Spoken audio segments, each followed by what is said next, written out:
네, 경제 상황 짚어보겠습니다. 정철진 경제평론가 나오셨습니다. 어서 오십시오. 네, 안녕하십니까. 네. 자, 오늘도 시장 상황부터 좀 보겠습니다. 뉴욕 증시 먼저 좀 볼까요? 네, 뉴욕 증시가 그제 네. 그때 당시였었습니다. 쿠오모 뉴욕 지사가 실은 굉장히 어렵지만 이번 주 내에 뉴욕에서도 피크 정점을 볼 수 있다는 말에 7%대 대급등을 했었죠. 대폭등을 했다가 그 다음날 상황이 악화되면서 조금 주춤했었거든요. 그런데 오늘 새벽에 끝난 뉴욕 증시가 다시 한번 3%대 급등 마감을 했습니다. 네. 오늘 재료를 봤더니 오늘 뉴욕은 왜 올랐느냐? 뭐 특별하게 코로나19 관련한 것은 아니라 샌더스예요. 예, 샌더스가 굉장히 이제 반시장 정책이거든요. 이런 시장의 폐해들을 많이 지적을 해왔는데 샌더스가 떠나면서 이제 민주당 후보가 될 가능성이 없어졌다. 없다. 그래서 뭐 월스트리트저널이나 샌더스 리스크가 사라졌다라는 그 환호를 하면서 월가가 오르게 된 그런 상황이었고요. 네. 이제 이 바통을 받아서 국내 증시도 급등 출발을 했는데 네. 지금 상승폭을 많이 줄인 그런 상황입니다. 그 내용을 좀 보면 오늘이 실은 옵션 만기일이거든요. 옵션 만기. 예, 옵션 만기. 이제 파생 상품의 옵션물, 4월물이 만기가 되는 날인데 네. 그러니까 오늘 하루는 실은 주식 현물 외에 파생 상품에서 어떤 포지션을 구축했느냐 뭐 이런 거에 있어서 주가가 좀 출렁댑니다. 근데 네. 지금 외국인 같은 경우에는 오르면 오를수록 수익이 나는 구조고요. 기관 투자자는 오르면 손실이 나는. 그러니까 외인은 올리려고 하고 기관은 더 못 오르게 누르려고 하는 이제 그런 상황이어서 아직까지 좀 접전이 펼쳐지고 있는 그런 시황을 보이고 있습니다. 오늘 한국은행에서 이주열 총재가 경기 얘기를 했습니다. 네, 그렇습니다. 오늘 한국은행이 실은 기준금리 동결을 했거든요. 네. 근데 이 재료는 뭐 크게 반영이 안 된 것이 이미 이제 지난달에 빅컷이었었죠. 0.5%포인트를 낮추면서 네. 우리나라의 기준금리는 이제 연 0.75%입니다. 마지막 한 번 남았어요. 한 번. 왜냐하면 우리 이제 0.5%가 거의 최저라고 보여진다면 그러니까 당연히 이 카드를 지금 꺼내지 않을 거라는 생각 때문에 뭐 동결은 누구나 다 알고 그 있었는데요. 부분에 있어서는 아직 여유 있다고 네, 보는 거죠. 한 번 정도 이제 아껴둔 거죠. 그런데 오늘 좀 새로운 소식들을 보면 네. 12년 만에 한국은행이 특수은행채를 매입하겠다는 얘기를 했습니다. 이게 무슨 얘기입니까? 그러니까 특수은행이라는 걸 좀 아셔야 되는데 이제 산업은행이라든가 네. 뭐 수출입은행이라든가 기업은행, 중소기업은행이라든가 뭐 주택도시공사 이런 식으로 그러니까 은행이 정부 지분이 들어가 그렇습니다. 정부 지분이 이고 나서 특히 산업은행이나 수출입은행 보면 기업 관련한 무역이라든가 뭐 회사채라든가 이런 지원들이 많이 있잖아요. 그래서 이 특수은행 채권을 매입하겠다는 것은 무슨 뜻이냐? 네. 이 은행들은 흔들리지 않게 하겠다. 아, 정부가 뒷받침해 줄게. 네, 한국은행이 뒷받침해 주겠다. 그럼 이 은행을 왜 뒷받침해 주는 게 중요하냐? 이 은행은 또 한국의 기업들을 뒷받침하고 있지 않겠습니까? 그렇죠. 그렇기 때문에 특수은행채 매입 이게 2008년 말 세계금융위기 터져고 했었거든요. 그때 당시에 네. 12년에 다시 매입을 하면서 어쨌든 지금 뭐 회사채에 대한 부분 기업들 뭐 위기론 이런 것들에 대해서 한국은행도 나름 안정 심리를 주는 차원에서 이 특수은행채 매입을 이야기를 했고요. 또 하나가 올해 경제 성장 얘기를 발표는 저는 실은 이제 안 할 줄은 알고 있었습니다. 지금 공식적으로 보면 사실은 누구나 아는 얘기긴 알지만 합니다. 네. 정부는 2.4% 아직 있고요. 그렇죠. 한국은행은 2.1%가 있습니다. 분명히 하향 조정은 할 텐데 해야 될 텐데 네. 아마도 제 생각에는 이제 정점 확인하고 코로나19의 이 확산세가 잡혔다는 자신감이 들었을 때 아마 체계적으로 발표를 하게 될 것 같은데요. 어느 정도의 윤곽은 드러났습니다. 이주열 한국은행 총재가 1%대 성장도 쉽지 않을 것 같다. 지난번에 무디스가 0.8 얘기하지 않았어요? 네, 그러니까 아마 현재까지만으로는 한국은행도 0.6에서 0.8% 정도의 성장률을 생각하고 있지 않나. 그러나 오늘도 이제 한국은행이 특별하게 공식화된 수치는 내놓지는 않았었습니다. 지난번에도 말씀드렸지만 0.8이라는 게 다른 세계 마이너스 성장하는 데 비해서는 높은 편인 거예요. 높은 편입니다. 왜냐하면 우리는 지금 그러니까 아직 뭐 속단할 수는 없습니다만 어쨌든 많이 좀 잡혀가고 있기 때문에 네. 이런 얘기가 가능한 것이고요. 네. 미국 같은 경우에는 아직도 계속 확산세가 있기 때문에 네. 세계 유명 뭐 투자기관도 섣불리 그 미국 경제 성장률에 대한 전망을 하기 힘들죠. 어저께 정부가 4차 비상경제회의 열었습니다. 네. 금융시장 안정, 뭐 중소자영업자 구제책, 그리고 또 긴급 재난 자원 네. 지원까지 이때까지 비상경제회의가 열릴 때마다 정부가 하나씩 보따리를 풀었는데 그렇습니다. 어제 푼 보따리 내용은 뭡니까? 4차 이제 문재인 대통령이 계속 주재를 하고 있고요. 내용은 크게 세 가지입니다. 첫 번째는 무역, 금융, 이제 수출 쪽에 지원이 있고요.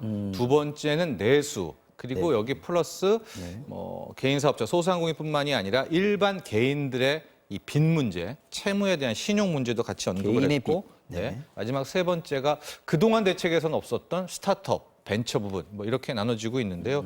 무역금융 같은 경우에는 뭐 수출보험, 보증 만기를 통해서 약 한 36조 원 정도를 이제 공급하겠다라는 내용이 있었고, 네. 그다음에 내수 관련해서는 요즘에 착한 소비자 운동 뭐 그래서 선결제라는 게 좀 국민들 사이에 있었거든요. 식당 같은데 미리 끓여놓고. 그렇죠.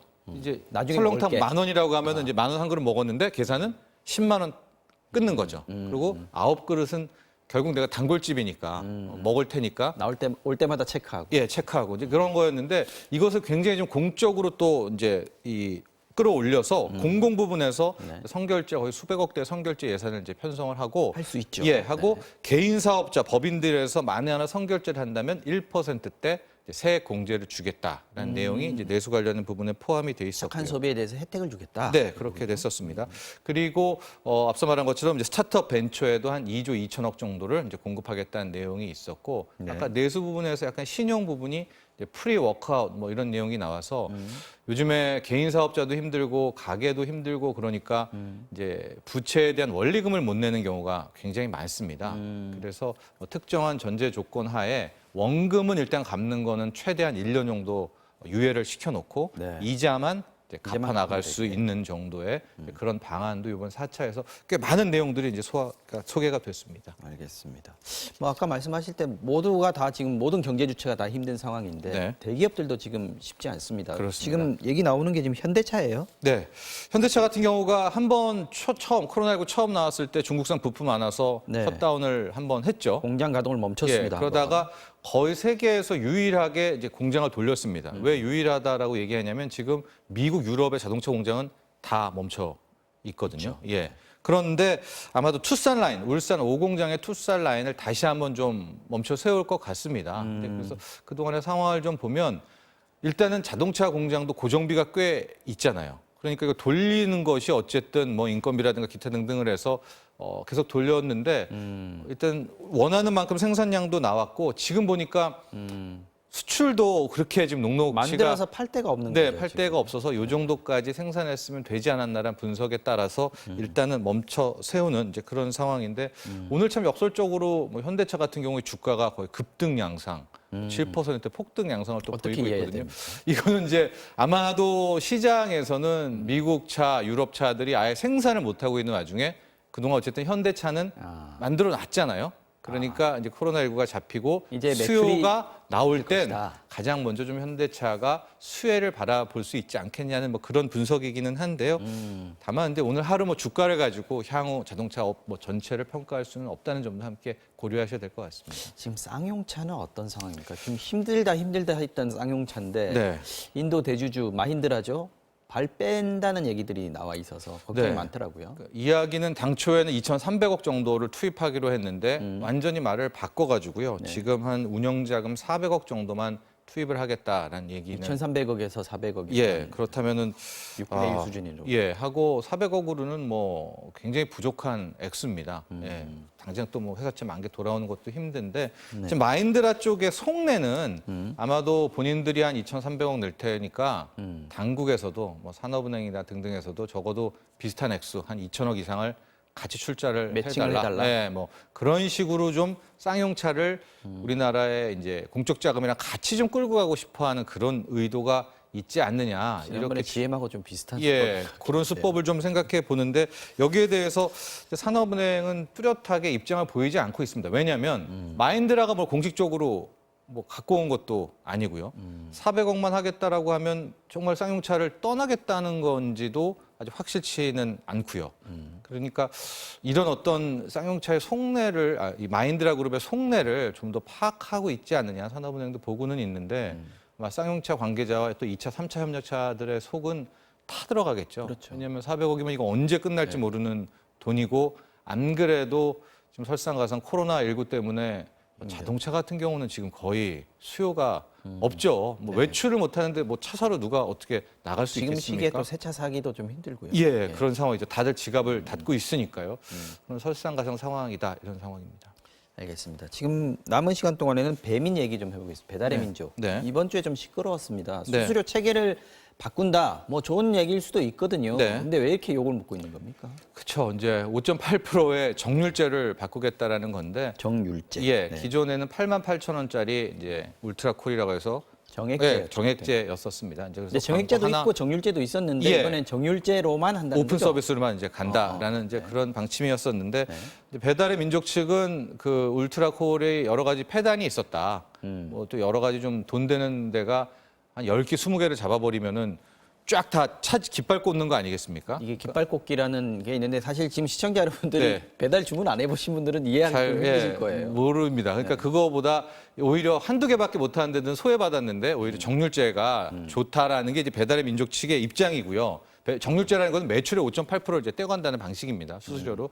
이제 이에 대해서 소상공인 단체들은 절대 그렇지가 않다라고 반발을 하고 있고 과연 이 정률제라는 게 어떤 의미에서 나왔느냐. 최근에 이제 배달의 민족도 그렇고 이 배달 앱도 수익성 논란이 좀 나오고 있습니다. 그동안은 마케팅 비용을 많이 써서 적자 계속 봤다는 얘기도 적자도 있었고요. 나고 있고 광고로만 한다면 수익의 캡이 있죠.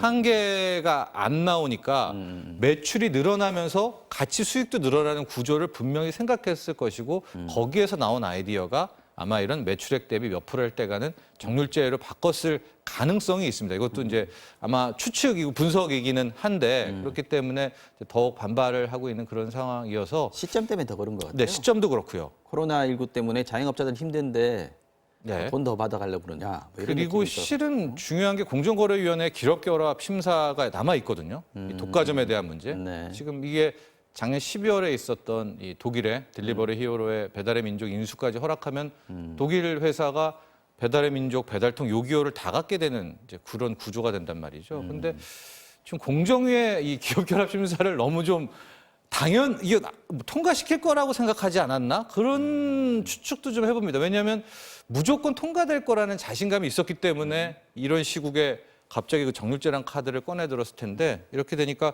공정위에서도 그동안에서 여러 가지 잣대 이걸 과연 배달 앱이라는 걸 외식에다 넣어야 될지 플랫폼 업체에 넣어야 될지 간단하게 외식에다 넣어야 될지 시간이 다 됐는데 네. 배달의 민족이 사과는 했습니다. 네. 근데 수수료 체계를 바꾸겠다는 얘기는 안 한 것 같아요. 네, 그렇죠. 왜냐하면 제가 말씀드렸지만 정률 아니면 방법이 없고 예, 그쪽에서도 수익 모델에서 특히 뭐 올릴 방법이 없는 상황이거든요. 다만 개선책을 마련하겠다. 네, 이게 거기까지 얘기를 했습니다. 지금 알겠습니다. 오늘 말씀 여기까지 듣겠습니다. 지금까지 정철진 경제평론가였습니다. 오늘 고맙습니다.